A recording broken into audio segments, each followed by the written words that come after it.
Nous sommes ce matin avec une femme inquiète et en colère. Nous sommes avec l'actrice Frédéric Bell. Bonjour. Bonjour. On connaît votre visage à la télévision, la Minute Blonde sur Canal. On connaît aussi votre Voilà, visage au cinéma. Qu'est-ce qu'on a fait au bon Dieu? Qu'est-ce qu'on a tous fait au bon Dieu, même pour le voilà. numéro 3.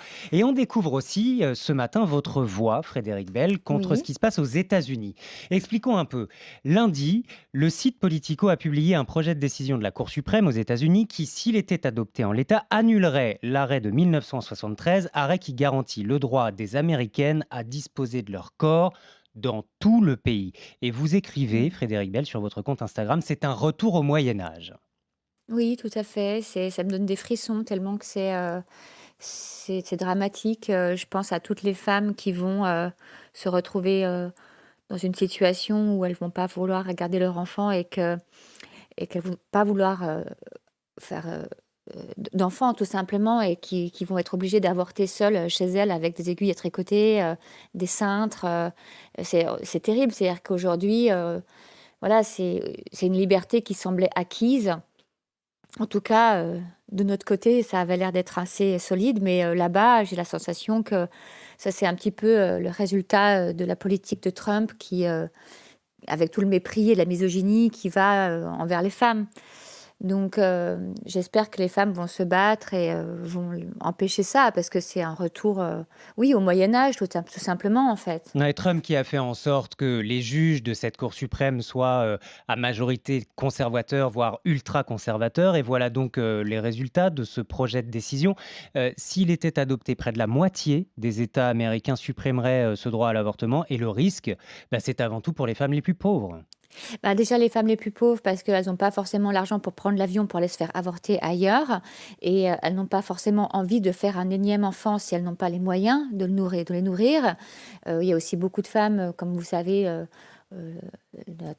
la mondialisation fait qu'on est dans une société où, les hommes, ont une tendance à délaisser les femmes avec leurs enfants, et voilà, elles se retrouvent toutes seules avec les enfants. Moi, je pense à toutes ces femmes-là qui vont se retrouver à à devoir prendre 4 boulots, pour pouvoir juste nourrir, leur progéniture. Et puis je pense aussi à toutes les femmes qui vont avoir, des soucis, d'inceste, de viol et cetera, qui se retrouveront avec des enfants non désirés, de façon, bah, super glauque, quoi.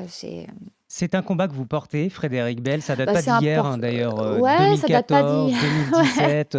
Je me souviens de ces tweets, d'ailleurs, de photos de vous nus avec cette légende. J'emmerde profondément et sérieusement ceux qui veulent m'empêcher de disposer d'une partie de mon corps. Oui, une partie particulière en plus, hein, Frédéric Bell. Alors, en fait, oui, c'était pas vraiment comment dire? C'était des photos que j'avais postées, je suis artiste et j'ai fait des petites photos de bouts de corps. Alors on savait pas si c'était le mien, si c'était bon, il s'est trouvé que c'était le mien, mais voilà, on savait pas trop ce que c'était, que c'était des bouts de corps comme ça, et je me souviens que j'avais mis une bouche une bouche, pour cacher, comme un à la place d'un slip, quoi. Comme un cache-sexe. J'avais comme un cache-sexe, j'avais mis une bouche et on m'avait dit: «Mais pourquoi vous avez mis une bouche sur votre sexe?» Je lui ai dit: «Parce qu'elle est en colère, elle a envie de parler». Parce que il y a aussi si les chattes pouvaient parler, je pense qu'elles diraient, de les laisser tranquilles, en fait, tout simplement. Et ce qui était intéressant dans ma démarche de poster une photo pseudo-érotisante, c'est surtout que les hommes l'avaient beaucoup partagée et que c'était une façon de contourner la misogynie, c'est en fait d'utiliser le pouvoir féminin et de la féminité pour pouvoir, faire passer un message totalement féministe, en fait. C'est ça, c'est Et que ça donc dépasse finalement le simple combat, pour le droit à l'avortement. D'où ça vous vient? Est-ce que vous-même, vous vous êtes, retrouvés, face à ce choix de l'avortement, alors votre entourage? alors ce qui c'est quand j'étais à l'école, un jour j'ai accompagné une copine, au planning familial. Et voilà, elle était désespérée, elle était dans un état, pas possible, émotionnellement. Et c'est moi qui l'ai emmenée au planning, c'est moi qui lui ai présenté le planning, qui lui ai dit où c'était et cetera. C'est moi qui ai fait les rendez-vous avec elle et cetera. Et puis un autre jour, ben, j'ai une autre copine qui a eu le même souci, donc je lui ai dit: «Bah, maintenant je sais faire, viens, je t'emmène». Mmh. Et après, à chaque fois qu'il y avait quelqu'un qui avait envie de se faire avorter: «Demande à Frédéric, elle sait comment on fait». Et du coup, j'ai emmené beaucoup de gens là-bas et à chaque fois, je ramenais des jeunes filles éplorées qui ont failli sacrifier leur destin aussi, parce qu'elles n'ont pas forcément envie de rater leurs études, de devoir arrêter leurs études, de devoir puis faire un enfant avec parfois le premier petit copain à 15 ans. On n'a pas forcément envie de poser un enfant tout de suite à ce moment-là. Et donc oui, le planning familial, je me souviens de Mâcon, parce que voilà, j'ai habité à Mâcon pendant quelques années. Et ils m'ont vu souvent. Et Frédéric, on entend que c'est un combat quotidien pour faire perdurer ce droit et on entend Mm. que surtout le danger de le voir disparaître existe et perdure lui aussi. Et pas seulement aux États-Unis, en Europe, Pologne, Hongrie, la présidente du Parlement européen, la Maltaise Mm. Roberta Metsola, qui est ouvertement opposée à Ouais, l'avortement. mais là, c'est terrible. Là, c'est terrible. En plus, c'est une femme, je comprends pas. C'est-à-dire que quand des hommes prennent des décisions pour les femmes, elles sont rarement bonnes. Mais alors là, quand c'est une femme qui prend des décisions pour les femmes, à un moment donné, c'est-à-dire que je comprends qu'on puisse avoir euh, un respect de la vie humaine que j'ai moi-même et que voilà, c'est important de respecter la vie humaine. Il ne faut pas faire n'importe quoi, évidemment. Il faut se protéger pour les maladies aussi sexuelles, mais aussi pour ne pas avoir d'enfants et pour pouvoir s'autoréguler par rapport aux naissances, évidemment. Maintenant, je suis tout le temps un petit peu déçue de voir que certains propos religieux, finalement, c'est vrai que c'est marqué croisé, multiplié dans pas mal de rites religieux, qu'ils soient voilà, de diverses coins. D'ailleurs, quand Euh, on prend la liste des pays en Europe où mm, l'avortement est toujours interdit, on voit bien le lien avec la religion. Andorre, voilà. Malte, la Pologne, le Vatican. Voilà, donc ça peut être, voilà, mais Des il y a pays ou des il États, y a hein, plein de d'ailleurs. religions qui prônent le grand nombre d'enfants. Voilà, maintenant, on est quand même en Europe, ça devrait être quand même. Il faudrait une Euh, directive européenne qui garantisse le droit à l'avortement en France, ah, par exemple, que ce bien soit sûr, dans le droit constitutionnel, inscrit dans la Constitution. inscrit dans la Constitution, et puis surtout qu'il y ait une séparation entre la religion et l'État. C'est-à-dire que quand je vous dis que c'est le Moyen Âge, c'est que c'était les catholiques avant qui, voilà, c'était le Vatican qui décidait. Maintenant, on a des démocraties avec des gens qui votent, voilà, donc les gens votent pour élire des gens qui vont les rendre libres, hein, et pas pour leur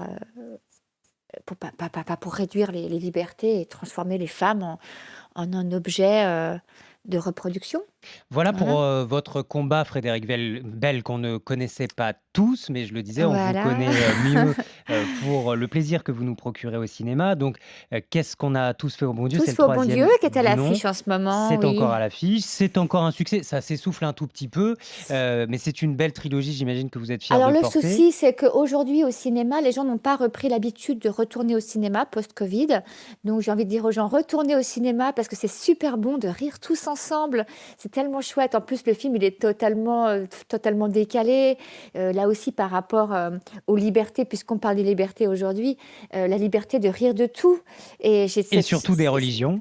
et surtout des religions. J'ai cette chance-là d'être dans un des derniers bastions Oui. qui résistent à cette espèce de politiquement correct de cette nouvelle génération Vous qui, jouez le rôle d'Isabelle, hein, l'une des quatre oui, filles qui alors est mariée au personnage de voilà, bon, moi Rachid, je joue une bourgeoise, donc je suis totalement politiquement correcte dans ce film, qui a ramené mais un mais le musulman à la film, maison.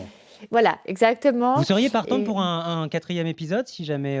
alors moi j'adore cette famille, c'est une famille avec laquelle je tourne depuis 2014, donc depuis maintenant presque 9 ans. Et c'est une famille avec laquelle je grandis, je vieillis. Chantal Lobby qui est ma maman, j'adore. Christian Clavier qui joue mon papa, j'adore aussi. Enfin, Donc j'ai ce serait plutôt tellement de oui. chance de tourner avec ces monstres de comédie. Bien sûr, évidemment, on est tous partants et c'est une très belle histoire. Là, je crois qu'on doit frôler à peu près les 2 millions de spectateurs. Ce qui est Et déjà pas mal. malheureusement, les salles sont il y a, Parsemé. c'est pas parsemé, mais il y a une réduction d'à peu près la moitié. Il Ouais. faut attendre que les gens reprennent le goût du cinéma, reprennent le goût du rire Eh ben, ensemble. il y en aura Et une d'occasion pour rire aussi. Tiens, je prends au hasard hein, parce que vous avez plusieurs projets de films là qui vont bientôt sortir. mhm, 22 juin, c'est L'homme parfait, mais il y a aussi un homme 13 juillet, parfait. Un homme parfait, et puis 13 Mm. juillet, Du Cobu président. Là aussi, on va rire Ah, ouais, avec ouais, le Elie film est Semoun. super, le film est exceptionnel. Ouais, oui, Vous jouez Ellie une a un maman très très d'élève. bon. Ah, bah, je joue la maman de Léonie, qui est donc la petite copine de. Enfin, je sors avec le papa du Ducobu dans l'histoire, qui est Ouais. un père divorcé. Et donc voilà, et dans cet opus-là, on va vivre ensemble. Donc évidemment, ça va être la guerre à la maison, puisque moi, dans l'histoire, je suis une gentille maman avec une gentille petite fille bien sage. Et évidemment, Ducobu est un petit monstre de tricherie. Donc voilà, donc vous allez voir, c'est très rigolo. Et donc, il se fait élire, enfin, en tout cas, il va essayer de se faire élire président de l'école. Eh ben, tout un programme. Merci Frédéric Bell d'avoir été avec nous. Merci, à bientôt. Au revoir.